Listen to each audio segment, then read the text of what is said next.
Hey guys, welcome back to my channel. Today's video is a part of my monthly homeschool show and tell open collaboration with my friend Jessica from the Waldock Way, where we like to showcase that there's not just one right way to homeschool. So if you would like to join in this monthly collaboration, all the information is in the description box down below. If you want to add your video to this month's collaboration, then that information is there as well. And I always leave a pinned comment for you guys to go ahead and leave your links if you can't add to the playlist. In recent days, it's been a little more difficult to add to a playlist than it was in years past. So if you want to add your video, there is a link in the comments for that as well.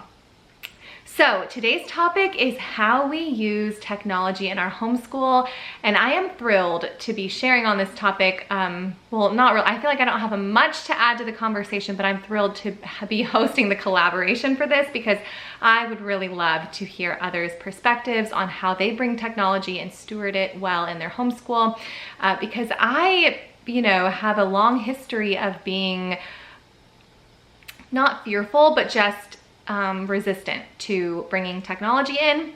And so because of that, I feel like there is a little bit of a void in our homeschool, and I've made steps this year toward working on that after hearing a really great talk over the summer that really encouraged me. So I'm going to share the simple ways we currently use technology in our homeschool, but I'm also going to share about what I was encouraged to do through a seminar I sat in on, and leave you guys with my best advice, which is somebody else's advice for bringing technology in. So let's go ahead and get started. Okay, so I went to the Simply Charlotte Mason retreat this past summer in Stone Mountain, Georgia, and got to hear from Doug Smith, who's one of the co-founders of Simply Charlotte Mason. I love going to that retreat every year. It's just so rich. You just feel like you walk away with so much wisdom, but also encouragement, and you're just refreshed and ready to go for another year. So when I saw the technology talk, I think it was just called Using Technology Well, or Technology in Your Homeschool, when I saw it pop up on the speakers list, I knew that it was one I wanted to go to, because I know that it's an area where I just don't have a lot of knowledge, and so therefore I don't exercise it very well in our home, and I want to give my kids the gift of being technology literate and being able to use it, but because it's not something that I'm well versed in, we don't really use it much. And like I said earlier, I'm kind of resistant to it because there's so many books and podcasts and messages I've listened to that talk about the dangers of it, that you don't hear a lot of positive messaging about good use of technology. And so this was just that. And I found a video from their channel from a couple of years ago that is very similar to the seminar I sat in on. So I'm gonna leave that in the description box down below, because I think that everyone should listen to it. I think it's really great and gives a good argument for using it while also addressing common concerns and affirming those concerns as well. So it was a great video that I listened to, and it was very similar to the session. So I have some notes from that really stood out to me. That, mind you, the baby was 6 weeks old, so I was jotting things down, so I probably missed a lot in my note taking, but the things that stuck out to me. So the things that stuck out to me as far as choosing what to use in your homeschool, because there's so many various options for screen time, from television to phones to, video games and whatever else there is, tablets. So when choosing what to bring in, one of the questions that he posed was, is this for creation or is this for consumption? So there are so many great ways to be creative with technology and to use your mind. And then there's also so many ways to just be a consumer. So that was a good question. Is it for creation or consumption? The other question that he posed was, is this a tool or a toy? And I believe, like I said, the baby was 6 weeks old. I'm all over the place in my notes. My note taking was wild. I was bouncing her and note taking and writing in margins. But I believe that this is where he added in like the idea of educational toys and twaddle, or educational games and twaddle. Just because it's educational doesn't mean that it's a good use of your time. So is this a tool or a toy, which that really is a great question to ask consistently, because not everything under the guise of educational game is worthy of our time and attention. The other question was something along the lines of, does this promote community or does this promote isolation? That isolated thing is my biggest fear. If I do have a fear with technology, it's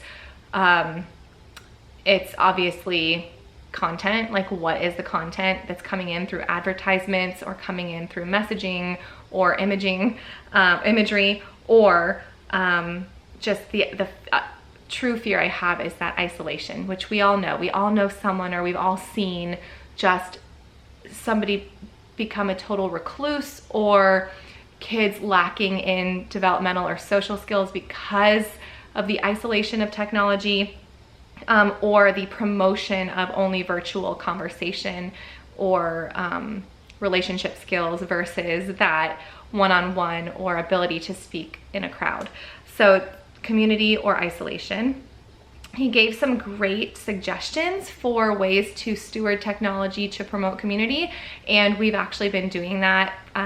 For example, on the weekends, our boys play, I mean, Bella has the option too, but she'd rather be dancing, but the boys have opportunity to communicate with cousins virtually as they're playing together, which is really cool, something I hadn't considered. And then he also mentioned a screen safety contract or a technology contract. I can't remember what it is. And he does also mention that in his video and leaves a link for it. So please do check that video out. I think it's a worthy use of your time. So those were the key things that stuck out to me that I'm still actively working on bringing these ideas into our home as I search for proper uses of technology. I know that, like, one of the things he mentioned was learning languages. Another thing, like I said, was like kind of virtual conversation, maybe if they have friends or family who don't live in the same area. Really great programs and digital creation programs that are good use of time. But I believe, like I said, that he probably mentions that in that video. So then I have identified 6 ways we lightly use technology in our homeschool, although this is an area that, like I said, I would like to grow in. So right now, as far as watching things regularly in our homeschool, we love to watch World Watch News, and it's 10 minutes of a daily current events. And so that's one way that it's used daily in our homeschool. Just pull the iPad out to the table or cast it onto our TV screen during lunch and we watch World Watch. The other thing, as most of you know, is we use teaching textbooks for math, and so our kids get a tablet, log on, and use teaching textbooks for their math. Osmo, for my younger kids especially, is kind of like a closed, in my opinion, a safer way, because they're not getting advertisements. There's no way to communicate with people. They're playing Osmo on the iPad. It's an app you download and then you purchase the materials for it, and they're able to also not just zone out and become like a zombie just playing a game, but they're using manipulatives while they're playing these math games or coding games and things like that. So Osmo has been a great one that I've always felt confident in and I've used for years. Research projects, at least twice a year, all of my kids have the opportunity to, with mom's help, especially and specifically with my help, in a public space, and oftentimes with already pulled up appropriate websites, so they can maneuver these websites on their own, but I've opened them up in tabs for them, because you never know what you're gonna get when you click on links. But they have an opportunity to do a research project. In the winter, we do a Christmas around the world project and presentation, and they have to do a lot of research for that. So we use mostly the internet for that, not as common, for us to use books for that, because I don't really go to the library a lot, because I think I've maxed out all my fees across the board. Cheaper for me to just buy books at this point. So we use the internet for that quite a bit. So in December, it's Christmas around the world, and then at the end of the year, they pick somebody that we studied in history and do a full presentation about their life, and so they have that opportunity as well. My older kids have a chance each month, not have a chance, they're required each month to give me a written report about somebody that they've read about through their YWAM Heroes of History or Christian Heroes books, so either historical figures or missionaries, and then they use the internet research to supplement that paper. So my older kids have a chance every month to utilize that. My younger ones twice a year get a chance to work on research papers with me. They also use Zoom, which is really great use of technology for their literature, Redefining School literature course. Twice a month, they get to have a Zoom call with their teacher and their classmates, and sometimes it's a really fun like poetry coffee house where they get to share poetry and have treats, and it's a cool virtual experience. And sometimes it's a discussion or a writer's workshop where they share their thoughts and opinions on something that they've read. That is likely my favorite use of technology this year because I've seen my kids really grow through the opportunity to have peer discussions in that setting. So I'm so thankful for Zoom for that. And then, like everyone else, I'm sure, we use it for assistance with questions as things come up during the school day. If we don't quite understand something, we'll refer to the internet, and I try to not be the one to pull it up on my phone, but rather allow my kids to participate in that with me versus me just quickly finding an answer, so that they gain a little more literacy in searching things. And then again, like everyone else, we use YouTube for tutorials. When it comes to handcrafts, it's opened up a whole new world because I'm not naturally gifted in that area. I don't know a lot of handcrafts, so I'm quite often learning alongside my kids. We use YouTube right now every week for their watercolor tutorials. We pull a tutorial up and watch it and do it together. And then also there's always the quick fix, like, I don't know if I'm doing this right, let's check out a video, or let's watch a documentary, or let's research how to do this stitch or this stroke or this, you know, whatever.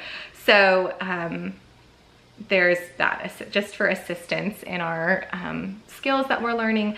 And then the last thing that my kids do occasionally, and these are specific to our homeschool, because like I said, my kids play video games on Saturday mornings, and they of course have opportunity to utilize technology. Like we have family movie nights on Fridays, so we watch TV then. Like we're using it in our personal lives too, but specifically with our homeschool, they like to do video editing, and I have a little list here. They like to make commercials or stop motion videos or fake documentaries, and sometimes they use that for their form of presenting something at co-op. They'll make a video and then they'll share that video at co-op, or do like a group project video. Sometimes they'll use that to give me a nature entry. You know, they'll do like a fake documentary. Sorry, there was a really loud noise. You guys probably heard it. It was like a truck going very fast in front of my house, and that threw me off. So they'll do like commercials instead of giving me a narration sometimes, and so just using video editing for their narrations, or just a unique way to present something to a group, is the other way that I can think of us consistently using technology in our homeschool. So like I said, I'm not the best at stewarding technology well. I'm really looking to grow in this area, especially as my kids get older. So let me know in the comments down below how you use technology in your homeschool. I can't wait to watch the videos on this subject in particular for the homeschool show and tell. And please do not just stop at my video. Go through the other videos this month and see how other people use technology in their homeschool. I am super excited to get some new inspiration through the series this month. So thank you guys for watching. Make sure you check out that playlist in the description box down below, and I will see you guys soon. Bye guys.